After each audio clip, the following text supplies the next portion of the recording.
Hello and welcome to Unparliamentary Language, a podcast where we dissect the British political landscape with my co-host Rob. How are you doing, Rob? Very well, thank you. How are you? Yeah, pretty good. Trying to deal with the heat wave by applying lots of cold cocktails. Ooh, like it. You see, I've gone for the more teetotal option of freeze pops and ice lollies, but if I had cool cocktails, I'd be totally there with you. I mean, we're out of Magnums, so that's the only logical choice. Good point. I can't fight that logic. So we'll move straight on to headline quickfire. In this week's headlines, bank lowers Brexit job loss forecast. So yeah, this is a quick story basically going against the idea of Project Fear. You might have remembered during the referendum campaign, papers like the Daily Express and the Mail were saying that then Chancellor George Osborne was making the economic predictions about what life would be after Brexit much more dire than they actually would be. And now we've enacted Brexit, or at least we're going in that direction. Forecasts seem to be coming in line with a less severe cutoff. So this is the story in particular that says that the amount of jobs that would be lost in the insurance sector in London would not be as much as previously thought. Of course, with all these predictions, they are just predictions, and we'll have to see if they'll be true. Essentially, we probably won't know until we hit that big red button and we leave the European Union. Yeah, I think just a note on that is that people's initial worry was that just the thought of Brexit would cause a lot of these problems that now people are saying will happen after we actually do leave. Yeah. But it's not necessarily an immediate thing. If it could be years in the making. As we keep saying, we're going to be talking about Brexit for years to come. So we'll have to just wait and see what happens. Yeah, and if the transition deal or if the transition period between us leaving the EU and becoming independent is far longer than those initial sort of like predictions were, then we might see like a less severe drop off from the effect of Brexit. But yeah, it's all up in the air. So next up, police identify poisoning suspects. So this goes back to our story that we covered last week about the Russian poisoning scandal that happened in Salisbury. Two big developments that happened in the past week. One, this story from the Telegraph that says the police have identified, I think, possibly two suspects that they think were in the area at the time that may have administered the poison. And two, the fact that the poison was in a liquid form. And so now we know how the poison would be administered and maybe who administered it. We're on our way to completing a criminal investigation that might draw a line under what happened here once and for all. Time's up for immoral web giants. So yeah, this is a story that broke this morning about the Health Secretary, Jeremy Hunt, saying that certain social media firms need to step in line and make sure that their child protection policies are more rigid. If not, if they don't regulate themselves, then he's threatening that the government will have to do it for them. Usually big tech giants aren't keen on getting governments involved in anything that they do, as we may have seen from sort of like the Facebook scandal and the quizzing of Mark Zuckerberg that happened in America in the past week. So this is sort of like the UK's lesser response to that, trying to put pressure on Facebook and Google to tighten up their laws, or we might have to step in and do something about it on their behalf. But I think, as you say, in general, when someone comes along and says we're going to put these rules in place, they do tend to do it themselves because they'd much rather they have control over the rules they're setting than letting the government decide it, because then they have to deal with different jurisdictions and all that kind of stuff. Oh yeah, definitely. It's a nightmare for, like you say, like multinational conglomerates to be dealing with several different laws all across the world. So if they're in charge and nobody's regulating them, then they're far happier. So they do tend to, on the most part, succeed to pressure. Yeah, I mean, you can see with GDPR rolling out, a lot of companies that are based in America have just rolled out GDPR across the board. Sorry, what's GDPR? Oh, I'm going to forget the acronym now. GDPR. What does it? The General Data Protection Regulation. It's the EU regulation that's coming in about a month. Yeah, okay. About a month, and it's all about how people can hold on to data. Right. So it affects anyone who has access to people's data. Because I've been involved in the Scouts, obviously, it's a big thing. You know, how you're holding on to sensitive data, parents' data, children's data. What should you hold on to? How long for? And there's various rules in place, and it's kind of just people have to come up with a policy and think through how they're dealing with this. But a lot of this means things like just collecting everyone's IP address forever is no longer viable in the EU. They have to have a reason for why they're collecting this data, and they have to let the customers know why their data is being collected. So it goes some way to helping with some of these problems that have already been, turning up for Facebook and stuff. Yeah. But obviously the delay, those issues happened in 2014, and now they're coming to light. Whereas this kind of thing is, coming in now. Hopefully, it's going to cover. Hopefully, it will help protect people and not just be a minor annoyance like those cookie things you get in the EU. Yeah, I can see what you're saying in a way. It's a bit like, is it bolting the stable door after the horse has left? Is it too late, or is it just reacting to the Facebook data scandal that they've got to do something? And companies tend to try and regulate themselves in readiness for those regulations to come in, don't they? Yeah, but I think the thing we've been seeing is a lot of companies have just gone, well, we have to deal with GDPR for the EU, so we're just doing it across the board, right? Because it's easier for them to have one system, and then also in America, for example, they can play that up as, oh, look at us, we're really good, we're doing this, but it's because they're being forced to by the EU. Okay, well, no, that makes much more sense. I guess we're in an area as big as the EU, then it is worth rolling out for the entire planet as well. Our final headline: Windrush migrants cases backed by records in National Archive, from the Financial Times. And I think this leads into our kind of main story this week. Yeah, this is the Windrush scandal that's developed over the past week is probably one of the biggest political scandals we've had in a while. It's not a sort of Trumpian chaotic scandal that I've got used to sort of covering in the US. This is sort of an old-fashioned UK sort of procedural scandal. So it might get a little bit boring and dry at some stages, but I'll try my best to explain it and go through it piece by piece, and hopefully can build a story of what Windrush is to begin with, and then how it's sort of developed and why this sort of threatens to bring down certain members in the Conservative Party. So on that point, what is Windrush? What's the background to this story? So Windrush, I believe, was the name of a ship that brought in migrants from Commonwealth countries to the UK after World War II. So after World War II, the working male population was down. The government decided that it needed men of working age to come and restore the British economy. And luckily for Britain, I guess, or as they thought at the time, they had an empire, or all these old connections which they thought they could rely on to bring people into the country to fill those jobs. So Windrush in particular was the name of the ship that took migrants in from Caribbean countries. Many of these people brought their families with them, and the children that entered the country entered on their parents' passports. Because of this meant that their only proof of citizenship into the UK was on these landing cards that they got it given off the boat. And it's around these landing cards which sort of the whole scandal continues. So why is this now an issue? These people have been living here for, 60 years? Why is this now a scandal? So the scandal broke some months back in November, when there were a couple of reports of these children of Windrush who'd lived in the country for 60 years had been deported. And they'd been deported because they went to get access to government services, such as benefits and the NHS, and they were told that they needed to provide proof of citizenship in order to access those services. It was then revealed that they couldn't provide it. There were no records that existed of them having these landing cards. And it was then revealed on April 15th from a Home Office whistleblower that the reason why they couldn't find these documents was because they had been destroyed in an office move back in 2010. Presumably the government felt it was safe to destroy those documents. So why has that then been a problem? The documents being destroyed in themselves may not have been such a problem if it wasn't for a hostile environment policy on immigration that the Conservatives enacted in 2010. And what does the hostile environment policy mean? Environment for illegal immigrants, so people who had documentation proving that they had any legal right to government services. It was to make it really difficult for them to get access to those services. It made people check at points of entry to make sure that people were legally allowed to access them. And as you can see, if this is happening with illegal immigrants, then it's going to happen with people who've also accidentally had their documents destroyed.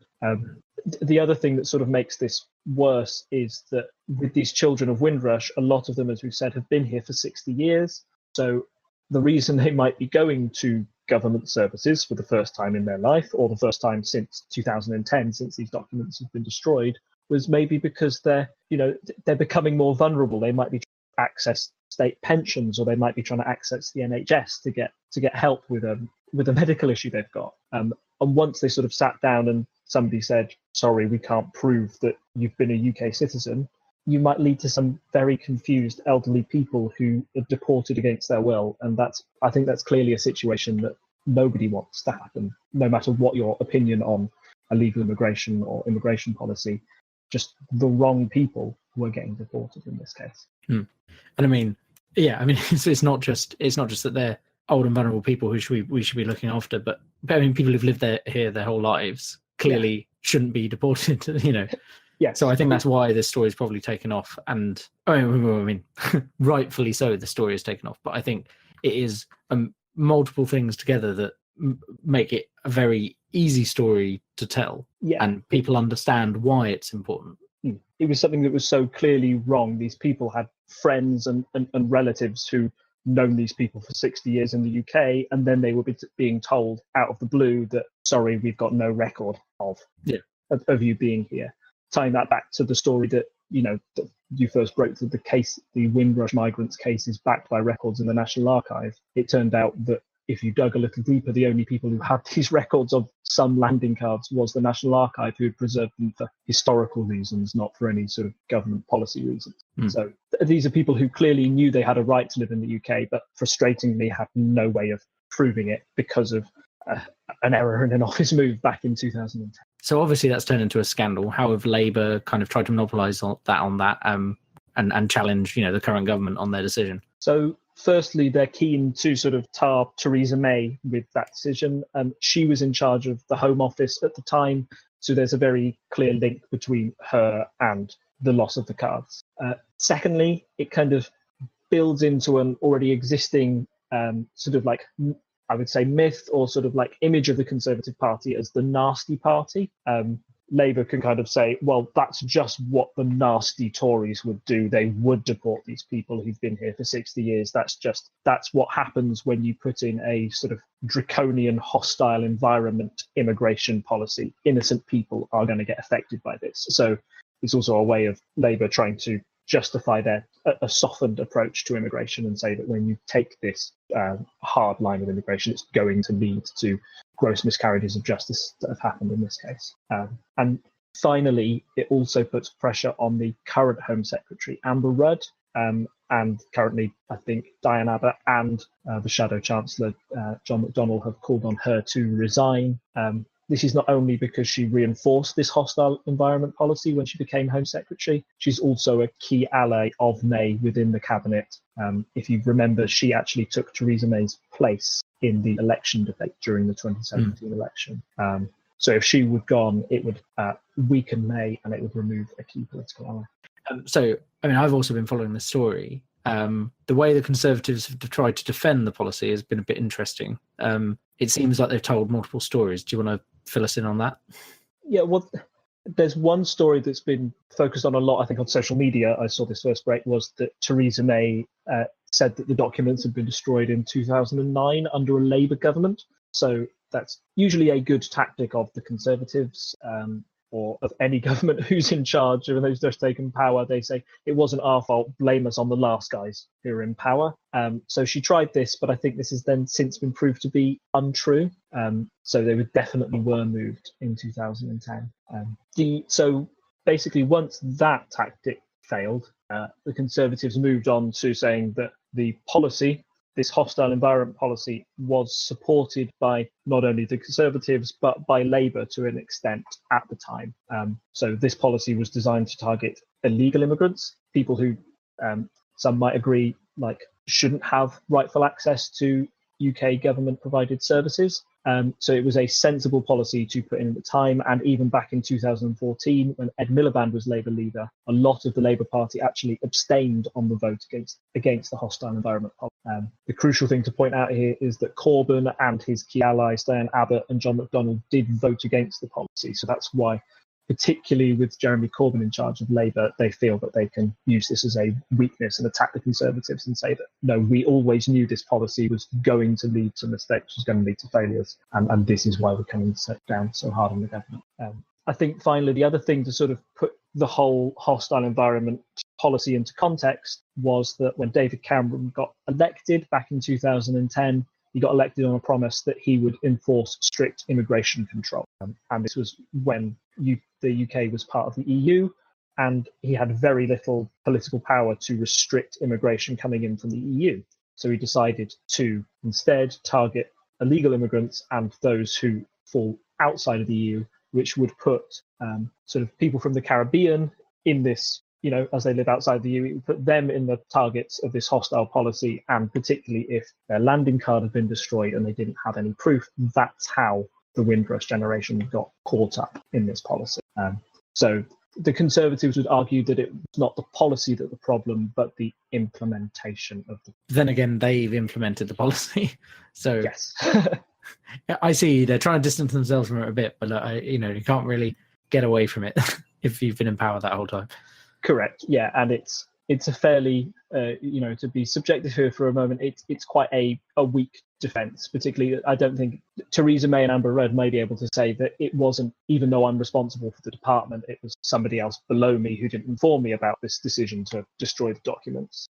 Still, they've been in charge for so long. If they started to see a pattern of people being deported of Caribbean descent, who, a lot of dodgy things were coming up around about how they got implemented in the first place or how they got deported in the first place. It should have been their responsibility to sort of blow the whistle on that and say, I think something's not right, rather than just go ahead and brush the issue under the carpet. Yeah. So I suppose to wrap this up, obviously there are some we know about the different papers' biases. Some papers will obviously be all on this because they're anti-conservative inherently. What about the generally pro-conservative papers like the Daily Mail? How are they just trying to ignore this? I mean, it's too big a news story for that, right? So they've had to publish articles on this on their front page while also still trying to support the Conservative Party. And how have they done that? Well, essentially they've attacked the Conservative Party, which is quite a big thing for the Daily Mail and the Daily Express to do. But a lot of them midweek had headlines directly targeting Amber Rudd in particular. I think the difference between the left-leaning papers and the right-leaning papers is the right-wing papers were targeting Theresa May more. On the right, they were targeting Amber Rudd, mostly because she's a pro-EU politician, a Conservative Party member, who could be the next leader to succeed May. So if this scandal sort of sinks Rudd, then it raises the chances of a hard Brexiteer such as Jacob Rees-Mogg succeeding May in the long run. I think it's also worth pointing out that, as we sort of said throughout this discussion, that the Windrush generation is sort of it's a very sympathetic group with the public at large. The whole scandal just generally feels wrong. People who have worked and lived here their whole lives suddenly being told that they don't have the right to services and don't even have the right to live here anymore just because they can't find a piece of paper. That's the sort of thing, the Daily Mail would support people who've lived and worked and supported the UK for the last 60 years. So there's also that reason as well. So that's why it's such a huge scandal generally. And lastly, this is a bit left field, and I'd say this is very much my opinion, or sort of like a theory I have. It's that views on migration since the Brexit vote may have softened amongst the Conservative Party and the right-leaning papers, because, as I mentioned before, in 2010, David Cameron realised that he couldn't really restrict immigration from the EU, because while we were a member of the EU, we had open borders and anybody from the EU could come. So that just meant there was no real sort of hard legislation he could lay down to stop people coming in. Now the right knows that Brexit is happening, and it's likely that migration policies will come into place. It's very likely that we'll be able to control the number of people coming into the UK, and there's no need for such a hostile environment policy to exist in a world where Brexit has happened. So oddly, although the Brexit debate was based around immigration quite solely, now we're able to have complete control of our borders. It might mean that there's a softer approach in general to all immigrants, rather than just a very hard targeting of the people we know we can control into our country, sort of what hostile environment policy decides. And also probably worth mentioning on that immigration into the country has already started to go down following the Brexit vote. So it may actually be that not Windrush 2 quite, but we will be when we realise we need various types of workers to come into the country. Yeah. Once everything's done with Brexit, it may be that there is a desire to get people in from ex-Commonwealth, still Commonwealth countries, ex-Empire countries, that still see Britain favourably despite everything going on with Brexit. I mean, I have some colleagues based in an office in India, and they really love the UK in a way that I kind of don't understand because of the terrible things we did to India at various points. But there are still people in these countries who want to come to the UK, and if we start, migration is still important, and it may be that we need to then, this is not a good time to have this scandal if we're going to be looking in the next few years or so to be bringing in more people from these countries on a similar kind of deal to what we offered to the Windrush generation. So, it would seem quite hypocritical to be doing this. And so I think that's part of the reason people are very keen to clear it up now and say this is definitely wrong and fix it. Totally. Yeah, I think a lot of sort of hard Brexiteers after Brexit happened were the first to sort of point to Commonwealth countries as sort of a natural trading bloc for the UK to join after it left the EU, and sort of like, even if we don't get a deal from the EU, it'll be fine because we'll be able to rely on our old sort of network of contacts that we have from Commonwealth countries. So as you rightly point out, a scandal at this sort of magnitude that affects other Commonwealth countries will have a big effect on how we're perceived. So following up on our discussion about Syria last time, when we last spoke, there'd been a terrible chemical attack in Syria, and Donald Trump and us and a few other were there a few other countries?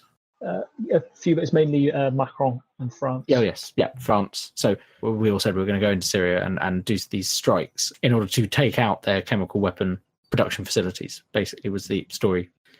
So what actually happened? So pretty much as you just described there, the USA, France and UK all got together, decided that missiles would be aimed at the airfields and targets believed to be involved in the suspected chemical attack.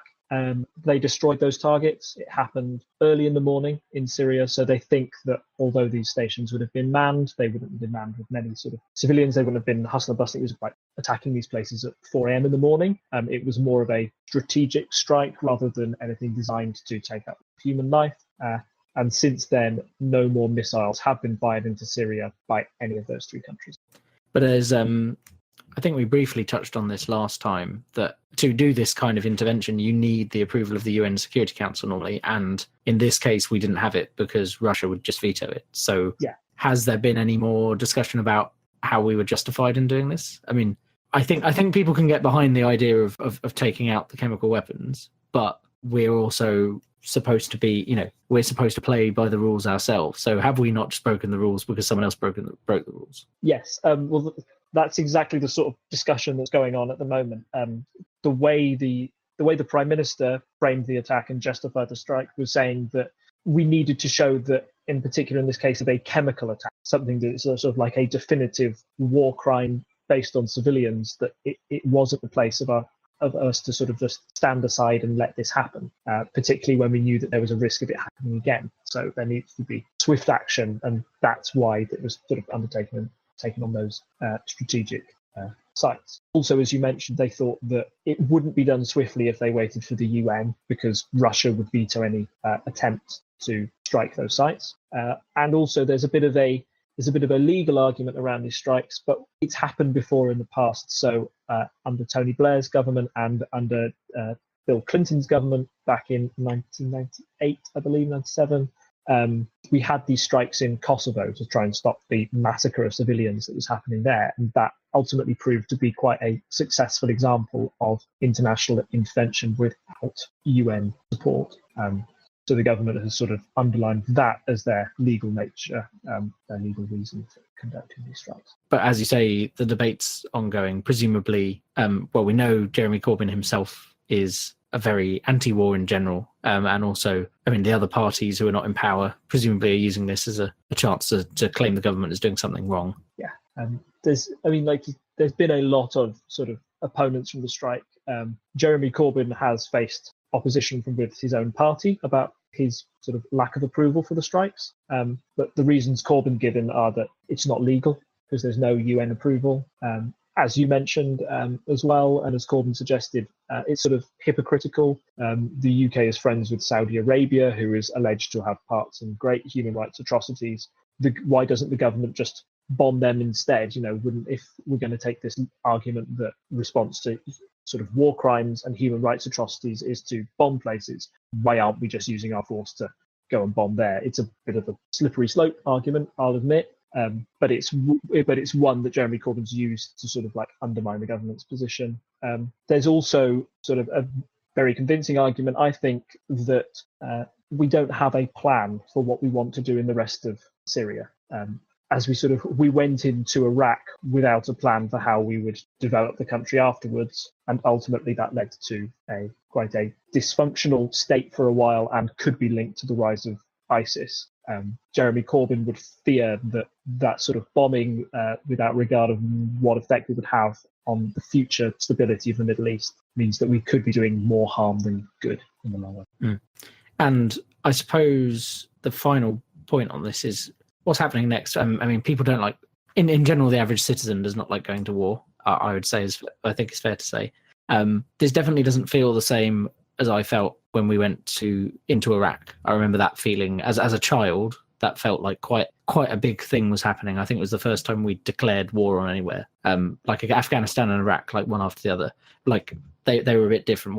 One felt a bit close to home, even though realistically it's still hundreds of miles away, thousands of miles away. But I see a lot of people, especially on social media, the term World War III gets thrown around a lot, and I think that must happen whenever we get into any kind of war. But there's also, there are concerns, especially with the poisoning, with how Putin's reacting, then Putin being friends with Assad, and there being kind of a proxy war almost going on in Syria here.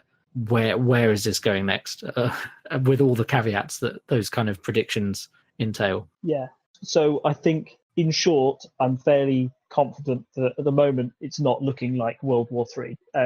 When those strikes first went off, people were very unsure about how Russia would react. What's happened since those strikes is that Russia has sort of campaigned for the UN to go in and have confirmation of this chemical attack from an independent body, but Russia hasn't threatened to retaliate with any sort of force against the UK, the US or France on this occasion. It might also be worth keeping an eye out for more chemical attacks that may happen in Syria. I mean, the whole point that, the way we justified these strikes was that we meant to deter Assad from ever doing it again. If it happens again, then the legitimacy of those strikes and the effectiveness of those strikes is called into question. And then what do we do in that scenario? Do we have to up the ante to stop these attacks? Does it mean not just strikes from warships outside the area? Does it mean troops on the ground? Does it mean actually getting our troops involved in a conflict in Syria? I think that situation is very far away from happening. It doesn't have any sort of form of public support or political support within the UK or the US. Everybody's still quite nervous after what happened in Iraq, to be honest. We saw it in Libya, for example. I don't think any boots on the ground came in from UK forces. It was mainly air support that they gave one side of the Libyan rebels against Gaddafi. So that's still very sort of nervy. I think ultimately what we've got to keep an eye on is what happens between Russia and the USA, and if we're entering a new era of Cold War. As you mentioned, it's sort of like these proxy wars. This all happened before in the old Cold War. Are we coming to another situation where the USA and Russia continuously find themselves on opposite sides in conflicts around the world?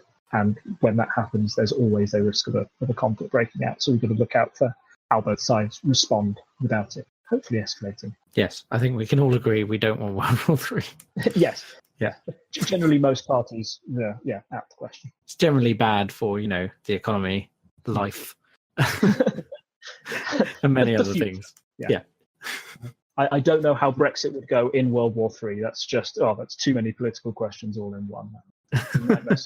So now we've decided after last week, we're probably going to check on the polls every time. We've talked throughout this evening about how various parties respond to different things and how public opinion is affected. But also there are polls done every week. So the idea is that from now on, whenever we get to the end of our stories, we're just going to do a quick update on the polls and see if it makes sense, kind of the way the polls are going based on what we've seen in the news. So take it away, Rob. You've put a link in there for me that will go in the show notes. Yeah.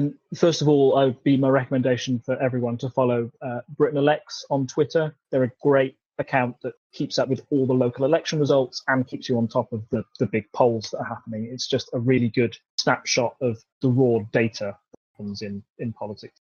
No opinion, no spin, just numbers. That's why I love it. It kind of makes it politics a little clearer. The biggest one, I want to focus on the top figure because I think we've got 4 polls that were released since our last episode, and they track the voting intention for the Conservatives and the Labour Party. Lib Dems and UKIP are included, but for most of the part, I'm going to be focusing on the 2 opinions of the 2 big parties. Usually, we'd expect to see a result as we did on the 12th of April from Opinion and on the 14th of April from Survation, which suggests that the Conservatives and Labour are in a dead heat. 40% of people will vote for Conservatives in the next election, 40%. The big surprise is the one recently released by YouGov on the 17th that showed that Conservatives have 43% and Labour at 38%, which is a massive 5-point gain for the Conservatives. And I think it's the biggest lead they've had since the general election, when they started to sort of dip under that figure. The reasons for this is I would just quickly check the date of the 17th of April. It's quite early into the Windrush scandal. Those papers haven't quite hit public opinion yet. Also, just coming after the anti-Semitism scandal that happened with Labour the week before that we talked about last time. So I'd expect to see the swings for Conservatives. I think when we check it next time, we'd expect to see it sort of tick back and go to a tie between Conservatives and Labour. But it is worth remembering that all of these polls do sort of have like a slight delay on them. Yeah, and it's also interesting to be following in the run-up to local elections that will be happening in about a month again, I think. Yes. Yeah, and mostly in London, yeah. Yeah, I mean, like, I know our local council is up for election, and I'm not going to bore the national kind of audience with the local problems we have here, but I think I get the feeling that the local Tory council might be in trouble this time round. Though we'll wait and see. We'll see what happens. But I imagine we will cover the local council elections when that comes up. Like, kind of in gross terms, not focused in on where I live. Not just your council. Yeah. And so, time for our regular feature. Would you rather? So my question for you this week, Tom, is there's been a lot of talk recently about the possibility of having a new third party in Britain, a centrist party. It seemed that both Labour and the Conservatives are pro-Brexit, and there's still quite a large number of people who are anti-Brexit who would really like a party to support. I can hear some people screaming into their podcasts just now saying, but what about the Lib Dems? The Lib Dems have always existed. They've been existed since this sort of problem came about. They were the only pro-European party, sort of like, or one of the main pro-European parties during the 2017 election, except they were only able to they weren't able to get over 10% of the popular vote. So with all that context, my question to you is, if there's a new third party, would you rather sort of like vote for the Lib Dems in the next general election, thinking that they're pro-EU, or would you rather vote for a completely new pro-European party? So I think the problem with any completely new party is that they are completely new. So it's a question of how do they get that support? I mean, how long was UKIP around before it started to get actual results? I mean, since the 1990s. Yeah, so like UKIP's always kind of been bubbling there in the background, and it's only in recent years that they had this kind of big upsurge, and then that, as we know, led to the Conservatives under Cameron deciding we would have a referendum, and then the referendum happened, and then after that UKIP's kind of disappeared. And I feel that starting a new party that's kind of on that one pillar of we're pro-Europe and we don't want to have Brexit, or we want to have as soft a Brexit as possible, kind of suffers from the same problems, but it's I mean, more left, more centrist, I suppose. I think it is important to have a kind of centrist party, and as we've discussed before, our left is not actually that left in reality. It's a bit left than it was when it was Tony Blair, but it's still not that left. Yeah. The Lib Dems. So around here we had Ed Davey as our MP before I moved here, and then when I moved here we had a Tory MP who I've forgotten the name of now, but he was a bit useless. And then in the latest general election, he got replaced with Sir Ed Davey again. So this area is pretty middle class, and it kind of swings between either Tory or Lib Dem. I've seen quite a lot of Labour activists about, but when I'm out on a run or driving around the area, pretty much all the banners you see are vote Lib Dem. The orange/yellow posters. In fact, today was the first time, and I was actually a constituency over, that I saw some Conservative posters. So I think it's fairly likely we're going to end up with a lot of Lib Dem councillors this time round. If you said, what are you going to do next general election in your constituency, I think it's going to have to be vote Lib Dem, because new party would have to be doing extremely well for me to think it was going to get past both the Tories and the Lib Dems.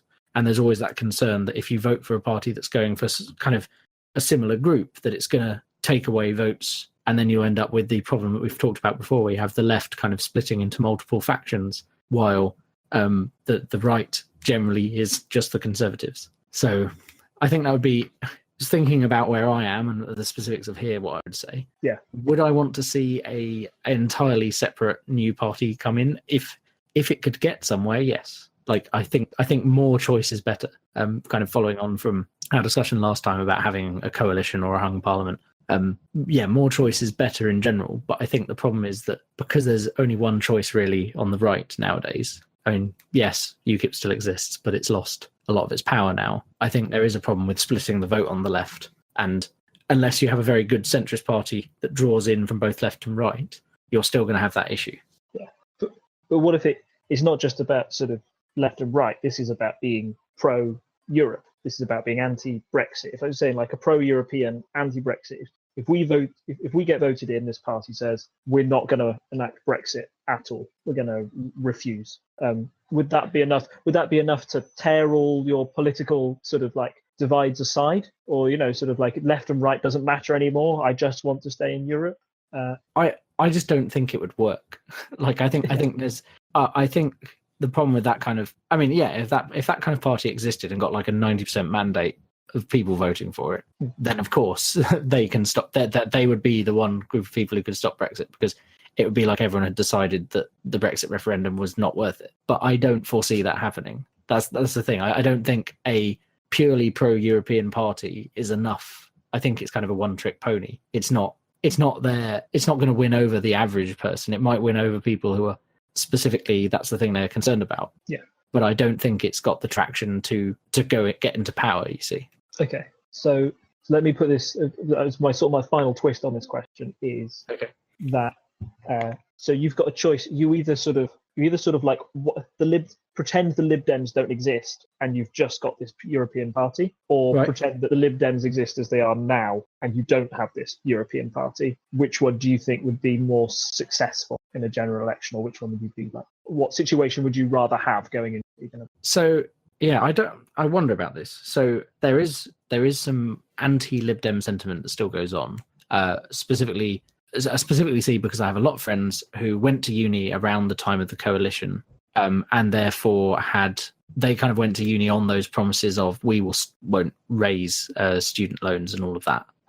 So I think there is definitely a cohort of people who came through university at that time who are quite anti-Lib Dem, who would normally have been in the kind of pro-Lib Dem camp, even if they were maybe more Labour. They were that kind of, traditionally there were a lot of student voters for the Lib Dems, as well as kind of middle class groups who go either that way or Tory, because there's more northern Labour and kind of working class Labour areas. I mean, honestly, I don't know. Do I basically, if there was a party that came along that was like the Lib Dems but not the Lib Dems, and it didn't have the baggage of the Lib Dems, do I think it would do better? Yeah. But then, yeah, I think honestly it's too hard to call. I can't really be sure, because I think the thing is the Lib Dems still have a lot of support from their kind of core Lib Dem voters. It has been knocked, but I don't think. I mean, we'll wait and see. But I think they are slowly coming back, and they're back to the point where they are kind of the butt of political jokes, but they're still there. They still have MPs. There's still a third party, and I feel like any new party kind of trying to replace them would have to do exceedingly well to kind of dethrone them in the areas where they're already doing quite well. If I had the choice, I still don't know what I'd pick. I mean, I feel like there's a lot of good stuff going on with the Lib Dems, but if like this new party had those people in, well, then getting rid of the baggage of a political party is sometimes helpful. But also people tend to vote for track records, and if you have an entirely new party, what is their track record? It's kind of hard to have a democratic revolution in that way. Yeah, I mean, my opinion is that probably the pro-European party without the baggage of the Lib Dems will probably be the Lib Dems in 10 years' time, when you get a leader in place who, they've got Vince Cable as a leader at the moment, who was part of that coalition deal. The sooner they get an MP in charge who was never part of the coalition, it's almost like what Jeremy Corbyn did for Labour is came in and said, well, all you Labour supporters who didn't like what Tony Blair is, I was the person in Labour who voted against lots of Tony Blair policies. I'm the real Labour, I'm the true pure Labour, vote for me. If the Lib Dems had a figure like that who was completely without the baggage of any of the coalition precepts, I think they'd probably be a lot more successful. And the only antidote they have to that is essentially time. Yeah.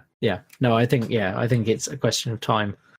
But in the short term, with Brexit, Brexit's going to happen in that time. It does seem unlikely that any third party would go. So, thank you for joining me as always, Rob.